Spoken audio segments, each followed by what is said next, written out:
Assalamu alaikum students. Today I am here with new topic significance of mitosis from cell cycle chapter number 5.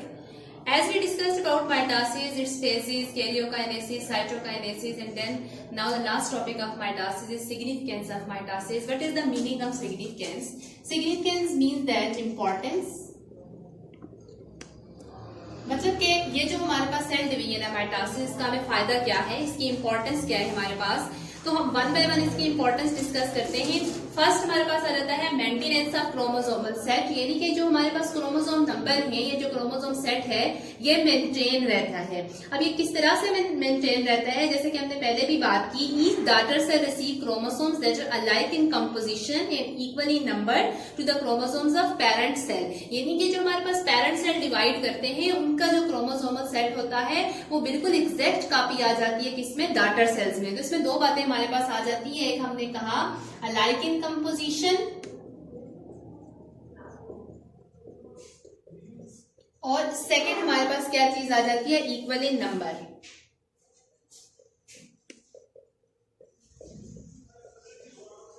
ठीक है, तो ये बात हो रही है क्रोमोसोम्स की। जो क्रोमोसोम्स के सेट हैं ये कंपोजिशन में भी एक जैसे होते हैं और नंबर में भी क्या होते हैं, इक्वल होते हैं। तो इस तरह से हम कहते हैं कि क्रोमोसोमल सेट जो है वो डॉटर सेल्स के अंदर उनकी तादाद भी और उनकी कंपोजिशन भी मेंटेन रहती है। ये तो हमारे पास फर्स्ट इंपॉर्टेंस थी। सेकेंड इंपॉर्टेंस हमारे पास आ जाती है डेवलपमेंट एंड ग्रोथ।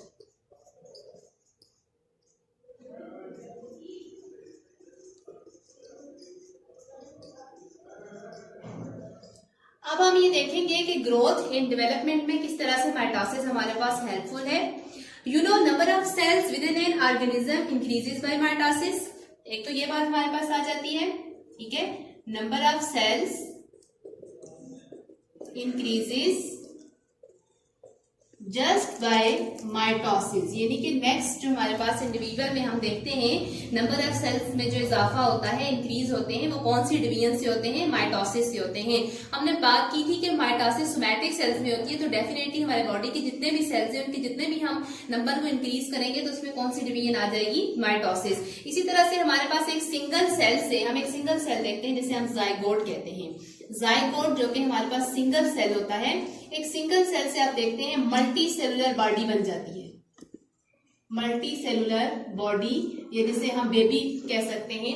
जैसे कि हमारे पास डेवलपमेंट हो जाती है तो उसमें भी हमारे पास कौन सी डिवीजन इन्वॉल्व होती है, माइटोसिस इन्वॉल्व होती है। ठीक है, जैसे जाइगोट सिंगल सेल है, इसमें हमारे पास फर्दर जो है वो सेल डिवीजन होते हैं और सेल बनते हैं, देन आगे हमारे पास सेल का मैसेज टिश्यूज इंक्रीज होते जाते हैं। तो ये जो हमारे पास जितनी भी डिवीजन होती है एक सेल के अंदर वो सारी की सारी किससे रिलेटेड होती है, माइटोसिस से होती है। ठीक है, तो हम ये कह सकते हैं कि माइटोसिस जो है वो बेस है किसकी, ग्रोथ ऑफ मल्टीसेलुलर बॉडी। जितनी भी हमारे पास मल्टीसेलुलर बॉडी है जो सिंगल सेल से बनी है उन सबके लिए रिस्पॉन्सिबल कौन सी डिवीजन है, माइटोसिस।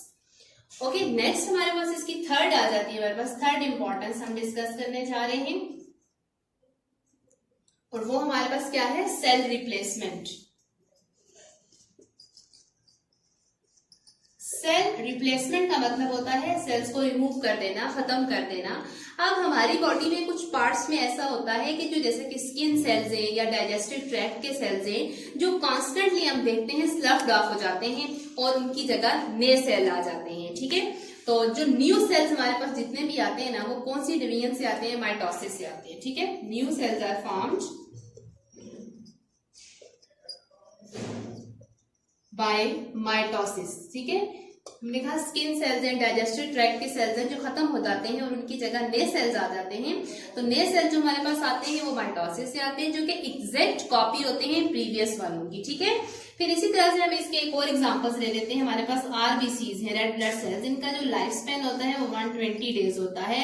मींस के ये हमारे पास जस्ट 4 मंथ्स तक सर्वाइव करते हैं, फिर ये न्यू सेल्स के साथ रिप्लेस हो जाते हैं, खत्म हो जाते हैं, डिग्रेड हो जाते हैं। तो जो न्यू सेल्स हमारे पास न्यू आरबीसीज बनते हैं वो भी हमारे पास किससे बनते हैं, माइटोसिस से बनते हैं। ठीक है, और इस तरह से हम कह सकते हैं बॉडी के अंदर जितनी भी सेल रिप्लेसमेंट होती है कि न्यू सेल जो हमारे पास आते हैं वो किससे आते हैं, माइटोसिस से आते हैं। जैसे हमारे स्किन सेल जो हैं कहीं खराश आ जाती है, हमें चोट लग जाती है, सेल डैमेज हो जाते हैं। आप देखते हैं आफ्टर सम डेज जो है हमारे पास वो स्किन सेल दोबारा से रिपेयर हो जाते हैं, दोबारा आ जाते हैं, ठीक है। तो वो भी उनकी जो रिप्लेसमेंट होती है, जो ओल्ड वाले खत्म हो जाते हैं, जो डैमेज हो चुके होते हैं, उनकी जगह जो न्यू सेल्स आते हैं वो भी डेफिनेटली कौन सी डिवीजन से आते हैं, माइटोसिस से आते हैं। नेक्स्ट हमारे पास आ जाता है रीजनरेशन।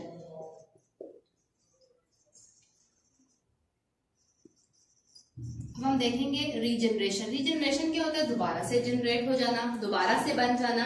अब कुछ ऑर्गेनिजम्स में ऐसा होता है कि वो अपने बॉडी पार्ट्स को रीजनरेट कर देते हैं, ठीक है। If due to some reason उनके बॉडी पार्ट्स लास्ट हो जाते हैं, गिर जाते हैं, ठीक है, वो अपने बॉडी पार्ट्स को दोबारा से बना सकते हैं। The production of new sales is achieved by mitosis. तो इसमें भी हमारे पास जो न्यू सेल्स हैं वो माइटोसिस से बनते हैं। New cells are formed by mitosis. तो इसमें हम स्टारफिश की एग्जांपल लेते हैं। फॉर एग्जांपल हमारे पास स्टारफिश है, स्टारफिश के अंदर ये रीजनरेशन की एबिलिटी मौजूद है।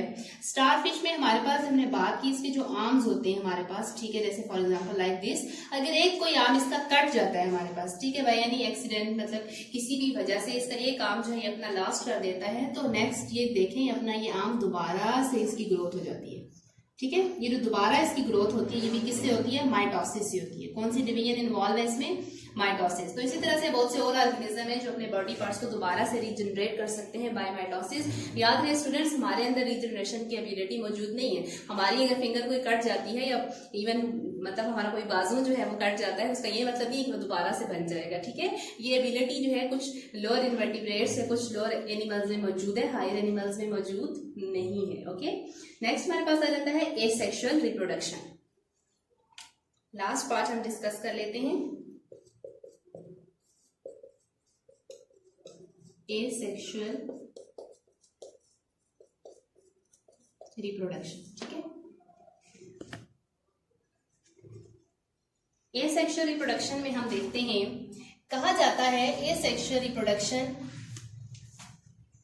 में जो हमारे पास बेसिक डिवीजन है वो माइटोसिस है, ठीक है। एसेक्सुअल रिप्रोडक्शन में जो डिवीजन होती है वो कौन सी होती है हमारे पास, माइटोसिस। जैसे कि एसेक्सुअल का मतलब क्या है, एसेक्सुअल मींस दैट यानी कि जिसमें एक सिंगल पेरेंट इन्वॉल्व होता है, यानी जो हमारे पास न्यू इंडिविजुअल बनते हैं या न्यू ऑफस्प्रिंग बनते हैं वो एक सिंगल ऑर्गेनिज्म से बनते हैं। नॉर्मली ऐसा होता है कि हमारे पास दोनों पेरेंट्स इन्वॉल्व होते हैं, लेकिन इस एसेक्सुअल डिवीजन के अंदर हमारे पास एक सिंगल पेरेंट इन्वॉल्व होता है और उस पेरेंट से जो है वो हमारे पास नेक्स्ट ऑफस्प्रिंग बन रहे होते हैं।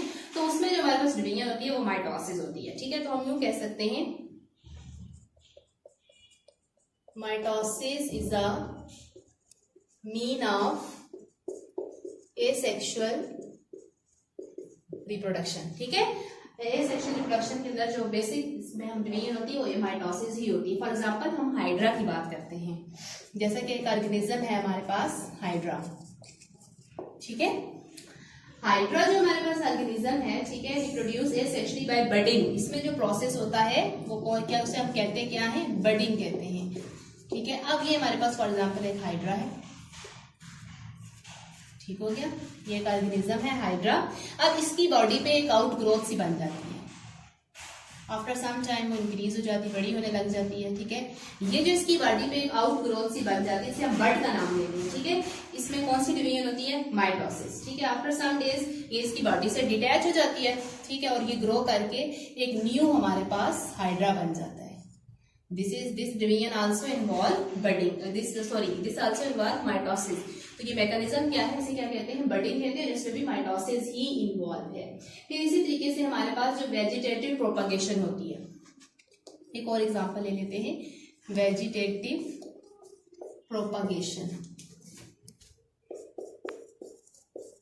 वेजिटेटिव प्रोपगेशन हमारे पास प्लांट्स में होती है। वेजिटेटिव पार्ट्स इसमें इन्वॉल्व होते हैं लाइक रूट, स्टेम या लीव्स। इन पार्ट्स के थ्रू प्लांट्स के अंदर जो रिप्रोडक्शन का प्रोसेस होता है उसे हम वेजिटेटिव प्रोपगेशन कहते हैं। जैसा कि हम स्टेम की बात करें, इसमें आ जाती है कटिंग, ग्राफ्टिंग, ठीक है। कटिंग ग्राफ्टिंग के जो मैकेनिज्म होते हैं इनमें भी कौन सी डिवीजन इन्वॉल्व होती है, माइटोसिस ही इन्वॉल्व होती है।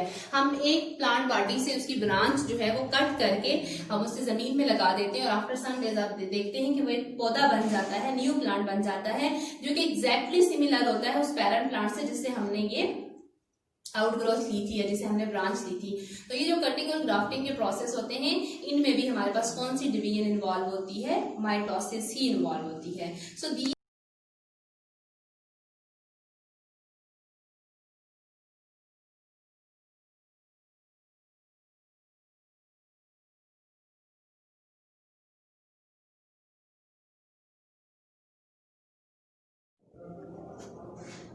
नाउ एरर्स इन माइटोसिस में हम देखते हैं, errors in the control of mitosis में काज कैंसर, यानी कि माइटोसिस में अगर कोई एरर आ जाता है तो उसमें हमारे पास कौन सी डिजीज काज हो सकती है, जिसे हम क्या कहते हैं? कैंसर कहते हैं। ठीक है। All cells have genes that control the timing and number of mitosis, देखिए ऑलमोस्ट जितने भी सेल्स हैं हमारे पास, उन्हें कंट्रोल करने के लिए जीन्स प्रेजेंट होती है हमारे पास। ठीक है। अगर जो है due to some reason mutation हो जाती है, ठीक है, जीन्स जो हैं वो प्रॉपर अपनी प्लेस पे नहीं पहुंच पाती हैं और वो सेल डिवीजन को कंट्रोल नहीं करती हैं, तो वो सेल जो है वो कंटिन्यूसली डिवाइड करते रहते हैं। ठीक है। जब वो सेल कंटिन्यूसली एक एरिया में डिवाइड करते रहते हैं तो वो एबनॉर्मल सेल्स कहलाते हैं। हम क्या कह देते हैं? Abnormal cells. और वो सेल डिवीजन कंटिन्यू रहती है। ठीक है। सेल्स स्टॉप नहीं होते और इस एबनॉर्मल सेल्स की वजह से हमारे पास जो मैस बनता है रिजल्टिंग, उसे हम कहते हैं ट्यूमर्स। ठीक है। उन्हें हम ट्यूमर्स का नाम देते हैं।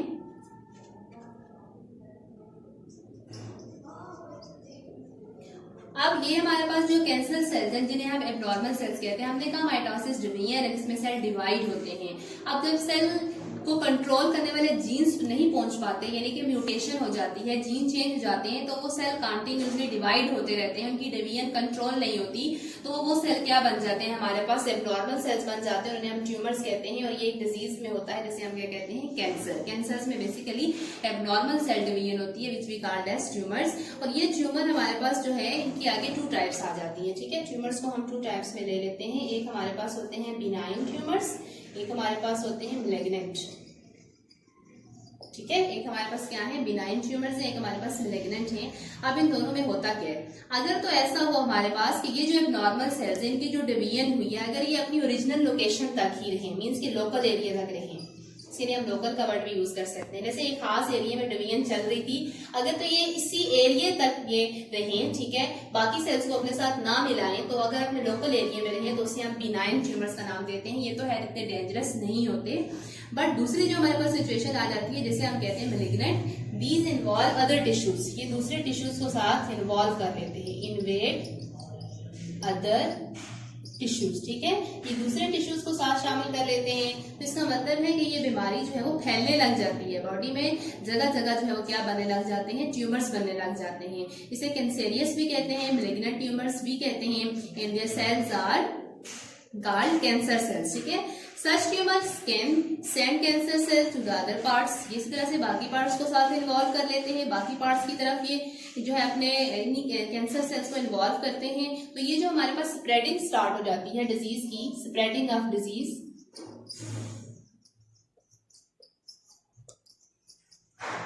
This spreading of disease is known as metastasis, इसे हम मेटास्टेसिस का नाम देते हैं। ठीक है। मैलिग्नेंट ट्यूमर्स के अंदर जब जो ये ट्यूमर्स हैं बाकी टिश्यूज को, सेल्स को अपने साथ शामिल कर लेते हैं और ये बॉडी में फैलने लग जाते हैं, इनकी स्प्रेडिंग स्टार्ट हो जाती है, तो इस स्प्रेडिंग को हम मेटास्टेसिस का नाम देते हैं।